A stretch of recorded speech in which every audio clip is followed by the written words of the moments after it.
Mana yaqinda Nyu-Yorkda 1 tonna oltiariq uzumi har kilosiga $20 sotilgani bu natija, yangi tajriba. 250 tonna uzum shartnoma qilindi. Yoki Samarqanddagi tadbirkor Sunfruit korxonasi meva sabzavotlarini sanoat usulida quritib Yevropaga 4-5 barobar qimmat narxda eksport qilmoqda. Boshqa eksportyorlar quritilgan meva sabzavotni Rossiyaga ko'pi bilan $2 sotyapti. GSP Plus nimaga qildik? Yo'l ochilsin deb. Meva sabzavot eksporti uchun xorijiy davlatlarning fitosanitar ruxsatlari olinganiga qaramasdan ulardan to'liq foydalanmayapmiz.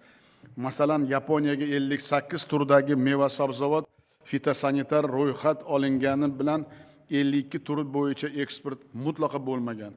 Hindistonda 38 tadan 32 tasi, Pokistonda 22 tadan 12 tasi hamda AQShda 15 tadan 11 tasi eksport qilinmagan.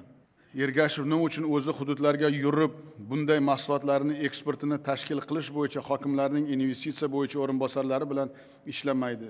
Ergashev endi faqat fitosanitar ro'yxatga olishga emas, balki qishloq xo'jaligi eksportiga ham javobgar bo'ladi. Unga sinov bo'ladi.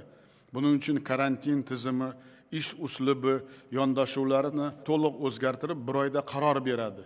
1 aprelga qadar ularning yirik qishloq xo'jaligi import qiluvchilarga kamida $500 million mahsulot yetkazib berish bo'yicha majburiyat oladi.